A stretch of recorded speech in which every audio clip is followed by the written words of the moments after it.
కుడి వచ్చిన మీ అందరకు యేసుక్రీస్తు నామమున వందనాలు. మరొక మారు యేసుప్రభు వారు సిలువలో పలికిన 7 మాటల్లో ఒక మాట చూద్దాం. యేసుప్రభు వారు సిలువలో పలికిన మొట్టమొదటి మాట, తండ్రి వీరేమి చేయుచున్నారో వీరు ఎరగరు గనుక వీరిని క్షమించండి. రెండవ మాట, నేడు నీవు నాతో కూడా పరదేశంలో ఉండు. ఓకే, మంచిది. రెండవ మాట మీతో ఈరోజు మాట్లాడాలనుకుంటున్నాను. రెండవ మాట చాలా శ్రద్ధగా వినాలి మీరు. ఏంటి రెండవ మాట చెప్పండి? నేడు నీవు నాతో కూడా పరదేశంలో ఉందువు. ఓకే, చూద్దాం. ఈ మాట ఒక యేసుప్రభు వారు సిలువలో ఉన్నప్పుడు ఇద్దరు దొంగల దగ్గర ఆయన సిలువ వేయబడ్డప్పుడు అందులో ఉన్న ఒక దొంగ మాట్లాడుతున్న మాటని గ్రహించి నెక్స్ట్ ఈ దొంగ కూడా తన హృదయాన్ని ఎలా తిప్పుకున్నాడు. ఈ సమాజంలో కావాల్సింది దేవుడు ఈ లోకానికి వచ్చింది ఒకే ఒక విషయం మీద. ఆయన వచ్చిన ఉద్దేశాన్ని కనుక మనం పట్టుకోగలిగితే, దాన్ని జాగ్రత్తగా వెతకగలిగితే, ఆయన వచ్చిన ఉద్దేశాన్ని మనం జాగ్రత్తగా ఆలోచన చేయగలిగితే మనల్ని క్రీస్తు ఆదరిస్తాడు. క్రీస్తు యొక్క కుటుంబంలోకి మనల్ని చేరుస్తాడు, అవకాశం ఇస్తాడు. మనకి అవకాశమా కాదా చెప్పండి? క్రీస్తుతో మనము కూడా పాలిభాగస్థులు అవ్వటానికి, ఆ పరలోక రాజ్యంలో మనం కూడా ప్రవేశించడానికి మనకి ఇది అవకాశమా కాదా? ఇప్పుడు ఈ మాయలోకంలో, ఈ ప్రపంచంలో అలాంటి అవకాశం పొందాలి అంటే ఎంతో భాగ్యం చేసుకొని ఉండాలి, ఎంతో అర్హత కలిగి ఉండాలి. అలాంటప్పుడు అంత సింపుల్గా అంటే యేసుప్రభు వారు ముందు ఉన్న ఎందరో నాయకులు ఎంతో కష్టపడితే తప్ప తిరిగి పితరుల దగ్గరికి చేరలేదు. వాళ్ళంతా పరదేశంలో ఉన్నారు కదా. ఇప్పుడు వాళ్ళందరూ ఎంతగానో ఎన్ని యుద్ధాలో, దావీదుని గారు చూడండి, ఎంతమందిని మీరు అలాగ చూసుకుంటూ వచ్చినా కానీ వారందరూ ఎంతో ప్రయాసపడి తన పితరుల యొద్దకు కొనిపోబడ్డారు. అలాంటిది ఈ యొక్క వ్యక్తితో నేడు నీవు నాతో కూడా పరదేశంలో ఉందువు అంటే పితరుల దగ్గరికే ఇతను కూడా విశ్రాంతిలోకి చేరవడానికి దేవుడు అధికారం ఇస్తున్నాడు యేసుప్రభు వారు సిలువలో ఉండి. మరి ఏంటి ఆయన అంతగా ఇంతమంది ఇంత కష్టపడ్డా, ఇక్కడ యేసుప్రభు వారు అంత కష్టపడి సిలువలో అన్ని దెబ్బలు తిన్నా కానీ ఆయన కూడా ఇప్పుడు అదే పరలోక రాజ్యానికి, అదే పరదేశంలోకి నుంచి అక్కడికి వెళ్తున్నారు కదా. ఇప్పుడు నెక్స్ట్ వచ్చిన అపోస్తులు, ఇప్పుడు మనందరి పరిస్థితి ఏంటి చెప్పండి? ప్రతి దినము క్రీస్తు సిలువ ఎత్తుకొని క్రీస్తు శ్రమలలో పాలి భాగస్థులు అవుతూ ఆయనను వెంబడిస్తే తప్ప మనకి ఆ పరలోక రాజ్యము, ఆ పరదేశం మనకి దక్కదు.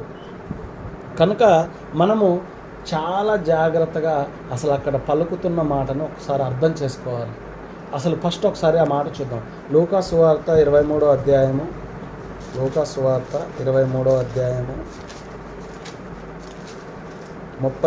వచనం చూడండి ఒకసారి. వేలాడవేయబడిన ఆ నేరస్తులలో ఒకడు ఆయనను దూషించుచు, నీవు క్రీస్తువు కదా, నిన్ను నీవు రక్షించుకొనుము, మమ్మును కూడా రక్షించుమని చెప్పాను. చాలు. ఏమంటుండే ఒక నేరస్తుడు, అందులో ఉన్న ఒక నేరస్తుడు ఏమంటుండే యేసుప్రభు వారితో? వేలాడబడిన ఆ నేరస్తుల్లో ఒకడు ఆయనను దూషించడం అంటే అనేక మాటలు పలుకుతూ, అంటే ఇంకా కూడా ఆ యొక్క దొంగ ఆ యొక్క స్థితిగతులు ఎలాగైతే ఉన్నాయో, ఈరోజు సమాజంలో క్రైస్తవులు అనబడుతున్న వాళ్ళు చాలామంది కూడా ఆ దొంగ లాంటి ఉద్దేశాలు ఆలోచిస్తున్నారు. ఎందుకు చెప్తున్నాను ఈ మాట? దేన్ని బట్టి చెప్తున్నానంటే, క్రీస్తు వచ్చిన ఉద్దేశము ఈ లోక సంబంధమైనది కాదు. పిలాతు ముందు నిలబడ్డప్పుడు ఏం మాట్లాడారు ఆయన? నా రాజ్యం ఇది కాదు, మీరు అనుకుంటున్న రాజ్యం ఇది కాదు, నా రాజ్యము వేరు అని అక్కడ మాట్లాడాడు. ఆయన వచ్చిన ఉద్దేశము, మన స్థితి అంతా ఎక్కడుంది? పరలోకమందు మన స్థితి ఉంది. మనం అక్కడికి వెళ్ళాల్సిన వాళ్ళం. ఇక్కడ ఏమీ లేదు. కేవలము నిష్ప్రయోజమవుతున్న ఈ శరీరాన్ని గురించి, ఈ తలంపుల గురించి, ఈ లోకాశల గురించి మాత్రము ఎవరన్నా ఆలోచిస్తే ఆయనకు నచ్చట్లేదు. ఇంతమంది హైలైట్ విషయం ఏంటంటే, ఎందుకు ఆ యొక్క సిలువలో వేలాడుతున్న దొంగతో ఎందుకు అంత ఫాస్ట్గా, అంత అధికారం, అంత ఫాస్ట్గా అతనికి అంత వరం ఇచ్చేసాడు యేసుప్రభు వారు అంటే, ఇక్కడ అర్థం కాని ఒక ఇప్పుడు వేలాడబడుతున్న ఒక నేరస్తుల్లో ఒకడు ఎలాగున్నాడంటే, ఏమంటున్నాడంటే, వేలాడబడుతున్న నేరస్తుల్లో ఒకడు ఆయనను దూషించుచు, నీవు క్రీస్తువు కాదా, నిన్ను నీవు రక్షించుకొనుము, మమ్మను కూడా రక్షించుమని చెప్పాను. ఆయన రక్షించాలంటే రక్షించలేడా? అక్కడ దూతలు, అక్కడ చెవు నరికితే పేతురు గారు, నేను ఆజ్ఞాపిస్తే దూతలు రావా వస్తాయి. కానీ ఆయన ఉద్దేశం ఏంటి? ఎవరికి అర్థమవుతుంది? ఎవరు అర్థం చేసుకుంటున్నారు యేసుప్రభు వారు ఎందుకు వచ్చారని? ఈరోజున్న క్రైస్తవ సమాజం కూడా ఏమర్థం చేసుకుంటుంది అంటే, యేసుప్రభు గారి దగ్గరికి వెళ్తే మనకు కొద్దిగా నెమ్మది, శాంతి, మా ఇంట్లో తాగుడు పోతుంది, మా ఇంట్లో రోగాలు పోతాయి. వీటి కోసం కాదండి ఆయన వచ్చిన ఉద్దేశము మరణిస్తే ఇంకొక లోకం ఉందని చెప్పడానికి, మరణిస్తే ఇంకొక జీవితం ఉంది, చావు లేదు, గింజ చచ్చి ఎలాగ బ్రతుకుతుందో అలాంటి ఒక జీవితం ఉంది, అద్భుతమైన లోకం ఉంది. ఆ లోకాన్ని మీరు ఈ మనోనేత్రాలు తెలుసుకొని చూస్తే తప్ప అది కనపడదు మీకు. మీరు గుడ్డితనంలో ఉన్నారు. ఇప్పుడు ఆ దొంగ ఎలా ఉన్నాడు? లోకంలో ఇంకా బ్రతకాలి, లోకంలో ఇంకా జీవించాలి, ఇప్పటిదాకా దొంగతనం చేస్తే కాబట్టి, పట్టుబడ్డా కాబట్టి ఇక్కడికి వచ్చా, ఇంకా నేను బ్రతికిస్తే నేను పోయి మళ్ళీ ఏం చేస్తా లోకంలో? అంటే ఈ లోకమే శాశ్వతం, ఈ లోకంలో ఉన్నదే శాశ్వతం, ఈ లోకంలో దాని గురించి మాత్రమే ఆలోచించి నిన్ను నీవు రక్షించుకో అంటే, ఆయన రక్షించుకుంటే ఈ లోకంలో ఈ లోక ఆశల కోసం బ్రతకాలనేగా ఉద్దేశం. అదే కదా, ఆయనను దూషిస్తూ నిన్ను నువ్వు రక్షించుకో, నిజంగా క్రీస్తువైతే పౌరుషం వచ్చే మాటలు యేసుప్రభు వారిని అక్కడ పలికిండు. కానీ ఇక్కడ పక్కనున్న దొంగ ఏమంటున్నాడు చూడండి. అయితే రెండవ వాడు వానిని గద్దించి, నీవు అదే శిక్ష విధిలో ఉన్నావు గనుక దేవునికి భయపడవా? మనకైతే ఇది న్యాయమే. మనము చేసిన వాటికి తగిన ఫలము పొందుచున్నాము గాని ఈయన ఏ తప్పిదము చేయలేదని చెప్పి ఆయనను చూచి, యేసు నీవు నీ రాజ్యంలోనికి వచ్చినప్పుడు నన్ను జ్ఞాపకము చేసుకోమని చెప్పాను. చాలు.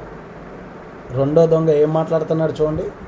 రెండవ దొంగ ఎంత చక్కని ఆలోచన మాట్లాడుతానంటే, అయితే రెండవ వాడు వాడిని గద్దిస్తుండు వాడిని, నీవు ఇదే శిక్ష విధిలో ఉన్నావు గనక దేవునికి భయపడవా? అంటే ఆఖరికి నీ బ్రతుకు కోల్పోతున్నా, ఆఖరికి నీ జీవితం చిన్న భిన్నం అయిపోతున్నా, ఈ క్షణంలో నువ్వు చస్తావు అనే పరిస్థితిలోకి వచ్చినా నువ్వు ఇంకా మారవా? ఇంకా లోకాశలేనా, లోకబుద్ధులేనా? అంటే దింపితే, నిన్ను రక్షిస్తే, నిన్నేదో బాగు చేస్తే వెంటనే వెళ్ళిపోయి మళ్ళీ ఏం చేయాలి లోకంలో? ఇదే ఉద్దేశంతో ఆలోచిస్తున్నావా? అసలు భయం ఉందా నీకు? చావు దగ్గరకు వచ్చినా కానీ నువ్వు బ్రతకాలనే ఉద్దేశంతోనే నిన్ను నీవు రక్షించుకొని మమ్మల్ని కూడా రక్షించు అని మాట్లాడుతున్నావా? గద్దిస్తాడు ఇక్కడ. దేవుడికి భయపడవా? ఒకవేళ నీకు నాకు ఇది ఓకే, ఎందుకంటే దొంగలు ఊర్లు పంచుకుంటారు కదా, దొంగలు సామెత ఉంది కదా, దొంగలకు తెలుసు వాడెక్కడ దొంగ, వాడే ఏరియాలో తిరుగుతుండో, వీడి ఏరియాలో తిరుగుతుండో. దొంగలందరూ ఒక దగ్గరకు వచ్చినప్పుడు వాళ్ళకి ఐడియా, పోలీసు వాళ్ళు పట్టుకున్నప్పుడు లేకపోతే అధికారులు పట్టుకున్నప్పుడు, మళ్ళీ పట్టుకున్నారుగా ఇంకోసారి చేయమని వదిలిపెట్టుకోవడం, మళ్ళీ పోయి చేయడం. అంటే వాళ్ళకి తెలుస్తుంది, ఇదిగో నీకు నాకు ఇది ఓకే, కానీ ఈయన ఏ తప్పిదం చేయలేదు, ఈయనకి సంబంధం లేని విషయం ఇది. ఆయనను మనతో పాటు మనకంటే ఎక్కువ ఘోరంగా ఆయన దెబ్బలు తింటున్నాడు. ఎందుకు ఈ యొక్క మనసు, ఈ యొక్క ఆలోచన, ఈ తలంపు ఆ దొంగకి కలిగిందో చెప్పండి. ఎందుకు కలిగింది ఆ దొంగకి ఈ ఆలోచన అంటే, యేసు ప్రభు వారు సిలువలో ఫస్ట్ ఇది మొదటి మాట, రెండో మాట అంటే ఫస్ట్ ఒక మాట మాట్లాడినప్పుడు ఆ దొంగ విన్నాడు. దేవుడిని గురించిన మాట, క్రీస్తుని గురించిన మాట ఎవరి చెవిలో కనుక పడ్డదా, ఆ వాక్యము, అది మాట, ఆ మాట ద్వారా అనేకులు మార్చబడతారు. ఇంత త్వరగా క్రైస్తవుని చేయొచ్చుచున్నావే అని మాట్లాడుతున్నారు కదా. అన్నప్పుడు యేసు ప్రభు వారు ఏ శిక్ష లేకుండా అసలు ఆయనకు సంబంధం లేని యొక్క విషయములో ఆయన క్షమించు, తండ్రి వీరేమి చేయుచున్నారో వీరెరగరన్న మొట్టమొదటి మాటని ఈ దొంగ గమనించి ఉండాల. అంతే కదా, శిలువలో పక్కనే ఉన్నాడు కదా, పక్కనే ఉన్నప్పుడు ఆలోచన వస్తుంది. ఏమని ఆలోచన వస్తుందంటే, అరే ఏంటి ఇంత దెబ్బలు, అసలు ఆయనకు సంబంధం లేని విషయంలో కూడా వారిని క్షమించమంటేనే కొట్టేవాళ్ళని, అలాంటి మనసు మాకు అసలు ఏంది ఇంత గొప్ప అంటే, ఈయన చెప్పిందంతా నిజమే కాబోలు, ఈయన ఏదో ఒక దానికోసం ఆలోచిస్తున్నాడు కాబోలు, ఏదో ఒక దాని గురించి ఆలోచిస్తున్నాడు, ఏదో ఒక లోకం ఉంది, ఈయన నిజంగా దైవ కుమారుడే, ఇన్ని దెబ్బలు తిని కూడా ఇంత రకంగా ఉండి కూడా క్షమించమని అడుగుతున్నాడు వాళ్ళని అని అంటే, ఈయన ఏ తప్పిదం చేయకుండా ఇలా మాట్లాడుతుందంటే ఈయన కాడ ఏదో ఒక అద్భుతం ఉంది. ఈయన ఇంత లోకంలో తిరిగి ఏ పాపం అంటకుండా కూడా ఈ శిక్షలో ఉన్నాడు, మాకు ఇది ఓకే కానీ ఆయన కాదు. అయితే ప్రభుని నేను ఒక మాట అడగాలని మనసులో పుట్టేసింది అతనికి. ఏమడిగాడు మళ్ళీ ఒకసారి చదవండి. 42వ వచనం.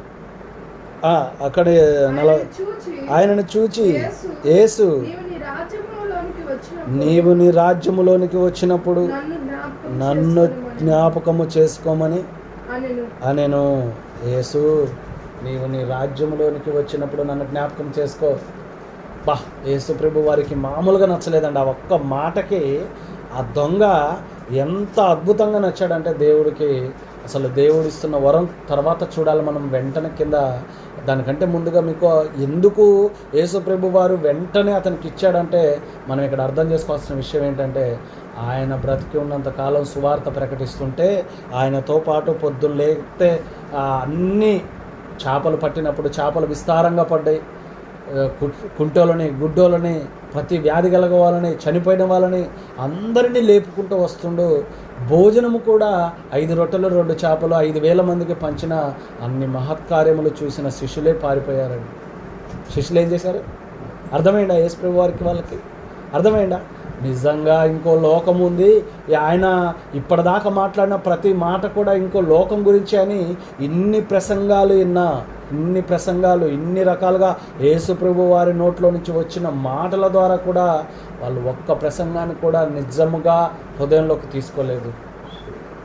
కానీ ఎప్పుడైతే అంటే మనిషి మారడానికి 100 రోజులు, సంవత్సరాలు, 1000 సంవత్సరాలు చెప్పాల్సిన అవసరం లేదు.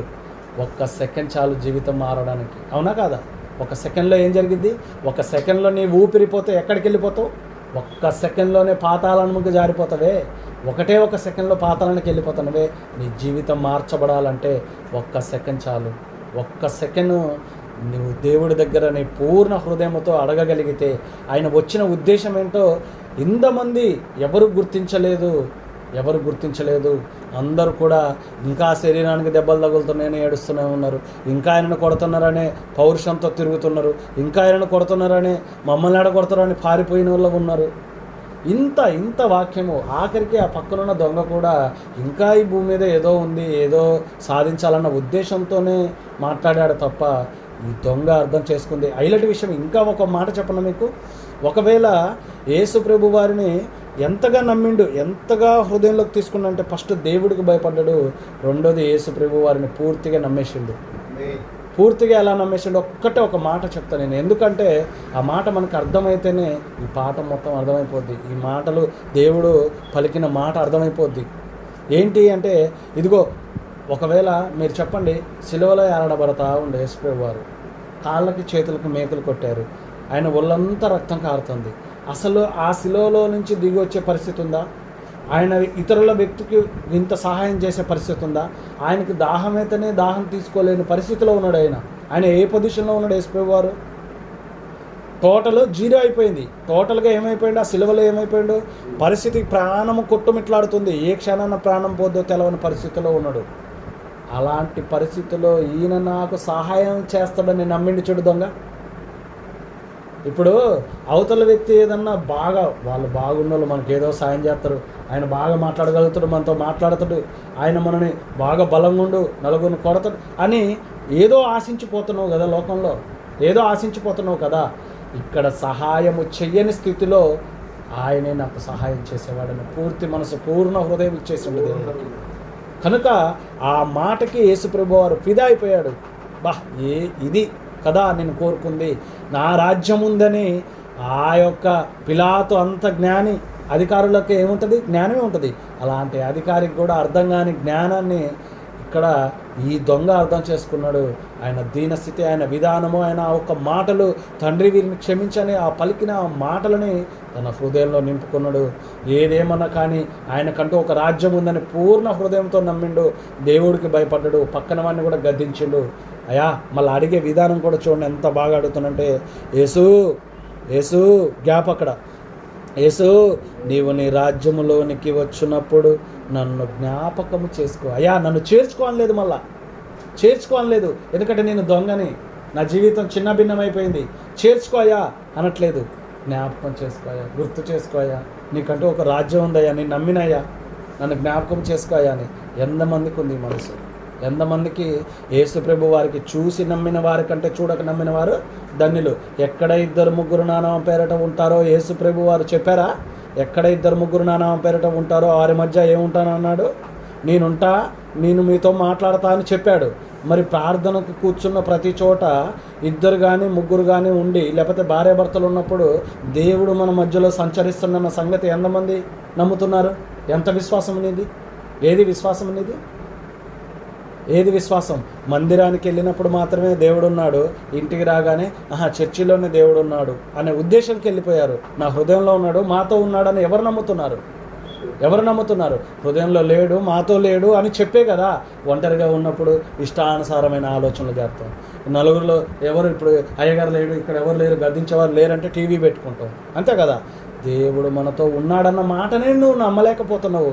కానీ కనపడని రాజ్యం ఉందని ఆ దొంగ నమ్మడం వల్ల, అంత విశ్వాసం చూపించడం వల్ల ఆ యొక్క బిడ్డకి దేవుడు ఏం చేశాడంటే, యేసుప్రభు వారు ఏమన్నాడు చూడు. అందుకు ఆయన వానితో, నేడు నీవు నాతో కూడా పరదేశంలో ఉందువని నిశ్చయించేశాడు. నిశ్చయముగా నీతో చెప్పుచున్నాను, నేను నిశ్చయించేశాడు, డిసైడ్ చేసేసాడు, నీకు తిరిగే లేదన్నాడు. ఒక్క విశ్వాసం ఎన్ని సంవత్సరాలు అంటారు కదా, కాకిలాగా కలకాలం బ్రతకాల్సిన పని లేదు, హంసై 4 ఏళ్ళు బ్రతికితే చాలన్నారు పెద్దలు. అంటే ఇక్కడ నువ్వు ఇంకా ఏదో సాధిద్దాం, లోకంలో ఏమీ లేదు, లోకములో ఇంకా ఏదో ఉంది.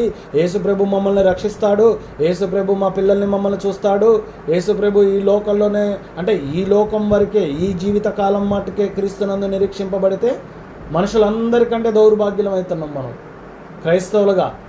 మనుషులందరికంటే, క్రైస్తవుడు అయ్యుండి కూడా మనుషులందరికంటే దౌర్భాగ్యం అయిపోతున్నాం. ఈ జీవితం కాదు. ఆ దొంగలాగా ఆలోచించొద్దు.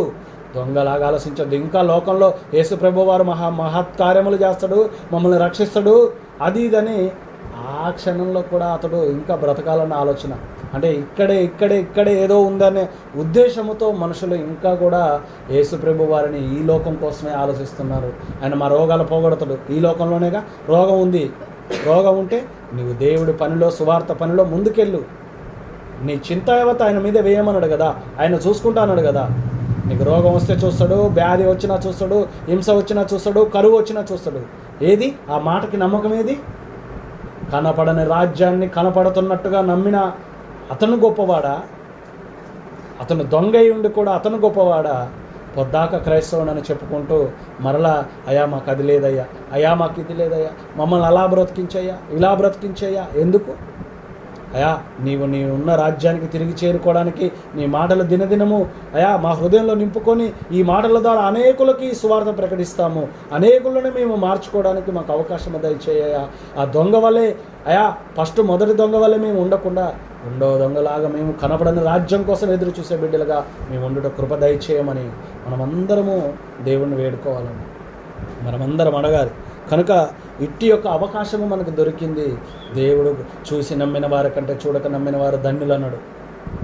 చూసి నమ్మిన వారి కంటే యేసు ప్రభు అచ్చము తిరిగి ప్రకటించినప్పుడే నమ్మలే సువార్త. ఎవరు? శిష్యులే పారిపోయారు, జనాలే పారిపోయారు, కుటుంబ సభ్యులే విడిచిపెట్టారు, అందరూ అధికారులే వదిలేశారు. కానీ ఒక దొంగకు వచ్చింది మనసు, ఎన్నాళ్ళని నువ్వు ఇంకా ఈ లోకం కోసమే క్రీస్తుని నమ్ముకుంటావు. ఈ లోకం కాదు, క్రీస్తుని నమ్మేటప్పుడు ఎలా నమ్మాలంటే ఇదిగో చస్తే ఆయన ఎలాగ లేచాడో నన్ను కూడా లేపుతాడు. బ్రతుకుట క్రీస్తే, చావైతే మేలు. అంత ఆస్తులు, అంత అధికారాలు అవన్నీ కూడా వదిలేసుకొని ఎందుకు వచ్చాడు పౌలు గారు? అంటే ఇక్కడికి వచ్చి ఉద్యోగం కావాలి అంటే అధికారాన్ని వదిలేసి వచ్చిన పౌలు గారు కనబడుతుండు. మళ్ళీ ఇక్కడికి వచ్చి యేసు ప్రభు వారు నీకు ఉద్యోగం ఇస్తాడు, నీకు రోగాలు బాగు చేస్తాడు. ఇవేనండి చెప్పండి. కనుక ఇదిగో రోగమంతా పోగొట్టుకోవడానికి ఉన్న డబ్బంతా తీసుకొని ఆ ధనవంతుడు వచ్చాడు ఎక్కడికి? ఎలీషా గారి దగ్గరికి. ఆ గెహజీ ఏం చేశాడు? కుష్టి రోగం తెచ్చుకున్నాడా లేదా? ఆ సొమ్ము తీసుకొని, ఆ సొమ్మంతా తీసుకొని కుష్ఠిరోగిగా మారిపోయాడు. కనుక ఇక్కడ ధనం కాదు ముఖ్యము, దేవుడి మాట ముఖ్యము, ఆయనను విశ్వసించడం ముఖ్యము, ఆయన ఉన్నాడని నమ్మడం ముఖ్యము. ఆ నమ్మకాన్ని నెరవేర్చుకోండి, విశ్వసించండి. నేడు నీవు నాతో పరదేశంలో ఉండు అన్న మాట అతనికి చెప్పినట్టుగా ఇదిగో నీ మనస్సాక్షికి దేవుడు నన్ను ఖచ్చితంగా పరలోక రాజ్యం తీసుకెళ్తాడని నీ హృదయానికి అనిపించాలా. ఎందుకు? నీ వాక్యం నీలో పొద్దాక రగులుతుంటే, ఆ వాక్యం నీలో ఉంటే నీకు ఆ భయము, ఆలోచన, ఆ యొక్క విధానము పుడుతుంది. కనుక మనం అలా ఉండకుండా ఆ రెండవ దొంగ ఆలోచించినట్టుగా ఆలోచించాలని కోరుకుంటున్నాను. ఇచ్చిన వాక్యం దేవుడు దీవించుకోవాలి.